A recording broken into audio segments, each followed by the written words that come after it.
না রিসাই রিসার খুব খারাপ ইদি সব একদম অসুবিধা না দেবো তো গাছ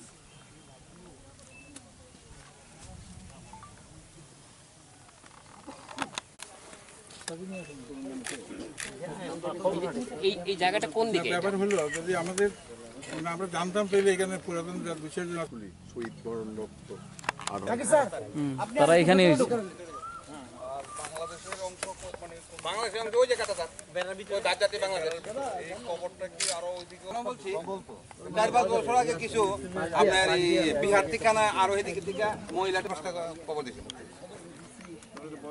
ওই আম গাছটা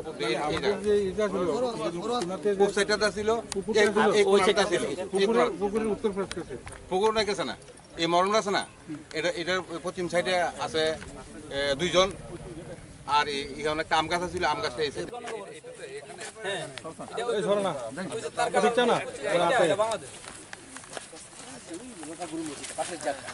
বাসের যারা নিচে হলো বাংলাদেশ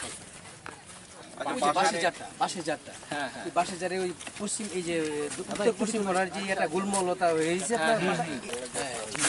ঠিক আছে আপনার নামটা? কাজী মুনায়েম হোসেন। 105 জনের মতো এখানে মুক্তিযোদ্ধা কবরস্থ করা হয়েছে। আমি নাম সহ ডিটেলস ডিএম এর কাছে দেওয়া হয়েছিল। ওই সময় যারা জীবিত ছিল তাদের কাছ থেকে নামগুলি সংগ্রহ করা হয়েছে। আমাদের কাছে তো আর কপি নাই, কারণ এর আগে আমার জানা মতো আমি 5-6 জন ছিলাম, সবই তো আমি ছিলাম না, আমি 5-6 জন ছিলাম এখানে। তারপরে অন্যরা সর্বমোট কতজন হইতে পারে? उस टाइम में मैं इधर का सेक्रेटरी था मस्जिद कमेटी का। जब स्टेट गवर्नमेंट ने बांग्लादेश के साथ बात किया और इधर में जितने मुक्तियोद्धा इधर कवर दिया है सब लोगों का नाम जानने के लिए पूछ रहा था, तो हम लोग जितने इधर में स्थानीय लोग थे उन लोगों से नाम को हम लोग बुजुर्गों से नाम को कलेक्ट किया और डीएम के बराबर हम एक 105 ऐसा एक लिस्ट हम लोग दे दिया डीएम को। तो क्या प्लान क्या उस टाइम में वो लोग बोल रहा था इधर में कुछ बनाएंगे कुछ करेंगे ऐसा करके बोल रहा था। और कितना एरिया जोड़ के ये जो कब्रिस्तान है? लगभग 4-5 का नहीं होगा, कुल मिला होगा। कितना आदमी? 105 आदमी का। हम लोगों को जितना मिला लिस्ट, इससे बगैर हम कुछ जानते नहीं। तो बांग्लादेशी था क्या? हाँ बांग्लादेशी था। इंडियन में शायद था होगा, हम लोग को तो मालूम नहीं। हम लोग जब सिर्फ कलेक्ट किया बांग्लादेश के जितने उस टाइम में तो बॉर्डर फेंसिंग भी हुआ नहीं था, तो बांग्लादेश के अंदर में जितने बुजुर्ग थे उन लोगों के साथ बात किया। हम लोग पासपोर्ट में गया, उधर में जाके कलेक्ट किया जितने नाम थे। इधर आसपास के गांव में बहुत सारे लोग इधर में कवर दिया है। आपका शुभ नाम क्या है? কাজী মুনায়েম হোসেন। Thank you.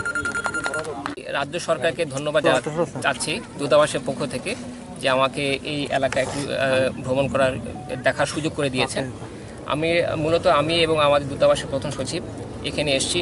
আমরা জানতে পেরেছি যে এই জিরো লাইনের কাছাকাছি আপনার কাঁটাতারের বেড়ার কাছাকাছি রামনগর অঞ্চল, দক্ষিণ রামনগরে কিছু 1971 সালের আমাদের মহান মুক্তিযুদ্ধের সময় কিছু শহীদ এর কবর এখানে রয়েছে।